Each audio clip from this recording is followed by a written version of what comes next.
दुनिया के किसी भी वॉर एक्सपर्ट को पता नहीं है कि अचानक अमेरिका के राष्ट्रपति डोनाल्ड ट्रंप ने रूस को सीधी युद्ध की धमकियां देना शुरू क्यों कर दी। क्या राष्ट्रपति पुतिन राष्ट्रपति ट्रंप के जंगी ट्रैप में फंस चुके हैं या फिर ट्रंप यूरोप में अमेरिका के खिलाफ शुरू हुई बगावत से घबरा गए हैं। क्या अमेरिका को एहसास हो गया है कि क्या रूस यूक्रेन के साथ साथ यूरोप और नेटो के कम से कम 6 देशों पर हमला करना चाहता है। हम आपको दिखाने जा रहे हैं जो ट्रंप 300 घंटे पहले पुतिन की जमकर तारीफें कर रहे थे और जेलेंस्की पर बुरी तरह भड़क रहे थे। वो ट्रंप अब कह रहे हैं कि पुतिन के रूस ने पिछले 12 घंटों में इतने भयानक हमले यूक्रेन पर किए हैं जिन्हें जरा भी अनदेखी नहीं किया जा सकता। हम आपको दिखाने जा रहे हैं क्यों दुनिया के एक युद्ध विशेषज्ञ ने कहा है कि पुतिन ने ट्रंप को यूक्रेन युद्ध में बुरी तरह फंसा दिया है और अब यूरोप का सर्वनाश तय है। रूस के खिलाफ राष्ट्रपति ट्रंप ने अचानक पलटी क्यों मारी, जरा इसे भी समझ लीजिए। 24 फरवरी 2025 को जिस वक्त जेलेंस्की और ट्रंप एक दूसरे पर भड़क रहे थे, उस वक्त रूस ने ट्रंप की जमकर तारीफ की थी। उसके बाद ट्रंप ने जैसे ही यूक्रेन को हथियार देना बंद कर दिया, रूस ने यूक्रेन के कम से कम 10 शहरों और 3 प्रांतों पर जमीनी और हवाई हमले शुरू कर दिए। रूसी सेना के घातक हमलों ने यूक्रेन की चीखें निकाल दी। रूस के कम से कम 80 से ज्यादा फाइटर जेट, 12 बॉम्बर्स ने यूक्रेन के पावर स्टेशन, गैस प्लांट, हथियार डिपो को तबाह कर दिया। मरते यूक्रेन की हालत देखकर पूरा यूरोप यूक्रेन के साथ खड़ा हो गया। अमेरिका और हंगरी को छोड़कर नेटो के 30 देश और हंगरी को छोड़कर यूरोपियन यूनियन के 26 देशों ने सीधा ऐलान कर दिया कि हम अमेरिका के बिना ही यूक्रेन को रूस के हमलों से बचाएंगे। अचानक ही सुपर पावर अमेरिका यूरोपीय देशों की बगावत से सख्ते में आ गया। फ्रांस के राष्ट्रपति मैक्रो ने तो साफ कह दिया है कि वो अमेरिका के बिना ही पूरे यूरोप में फ्रांस के परमाणु हथियार तैनात कर देंगे। फ्रांस के इस ऐलान से अमेरिका बैकफुट पर आ गया है। उसे लग रहा था कि यूरोपीय देश अमेरिका के बिना रूस के खिलाफ एकजुट नहीं हो पाएंगे।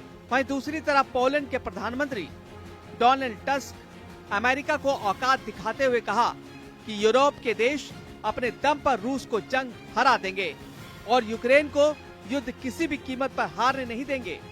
जबकि ब्रिटेन के प्रधानमंत्री कीर स्टारमर ने अमेरिका पर भड़कते हुए कहा था कि हम अमेरिका के बिना भी यूक्रेन का जंग में साथ देंगे। इसके अलावा लंदन में हुई यूरोपीय यूनियन की मीटिंग में परमाणु तैयारियों के ऐलान से ट्रंप सख्ते में आ गए। वहीं बेल्जियम की राजधानी ब्रसेल्स में यूरोपियन यूनियन के 27 देशों ने स्काई शील्ड के तहत रूस के खिलाफ 120 से ज्यादा एडवांस जेट को जंग में उतारने का ऐलान कर दिया।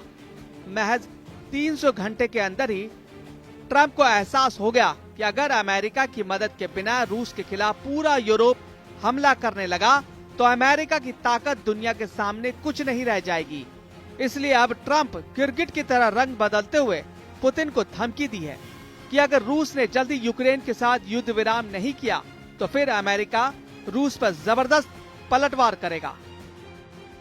पुतिन के बेहद करीबी और रूस के पूर्व राष्ट्रपति दिमित्री मेदवेदेव का दावा है कि भले ही ट्रंप और पुतिन के बीच युद्ध विराम को लेकर लंबी बातचीत हुई हो, लेकिन इसे रूस के मिशन और मकसद पर कोई असर नहीं पड़ेगा। सख्त तेवरों के साथ पुतिन के करीबी दिमित्री मेदवेदेव ने जो ताजा दावे और बयान दिए हैं, उसने राष्ट्रपति ट्रंप को साफ संदेश दे दिया है कि रूस झुकने वाला नहीं है, न ही यूक्रेन की कब्जा की गई जमीन को रूस छोड़ने वाला है। पुतिन ने जब से ऐलान किया है कि वो यूक्रेन के राष्ट्रपति जेलेंस्की से युद्ध विराम पर कोई बातचीत नहीं करेंगे, उसके बाद से रूस के हमले पूर्वी यूक्रेन, दक्षिणी यूक्रेन और पश्चिमी यूक्रेन पर खास तौर से बेहद तेज हो चुके हैं। इधर वॉर रूम में राष्ट्रपति जेलेंस्की अपने कमांडरों के साथ माथापच्ची करने में जुटे हैं कि कैसे रूस के तूफानी हमलों को रोका जाए। हालात ये है कि पूरी यूक्रेन के बहुत बड़े इलाके में यूक्रेनी नागरिक भाग खड़े हुए हैं। यूक्रेन के डोनेत्स्क में इस वक्त हालात बेहद संगीन और खौफनाक हो चुके हैं। कुल मिलाकर हालात बेहद पेचीदा हो चुका है। जो अमेरिका रूस का सबसे भरोसेमंद दिख रहा था, वो अमेरिका यूरोप के दबाव में रूस से ही जंग करने को तैयार हो गया है।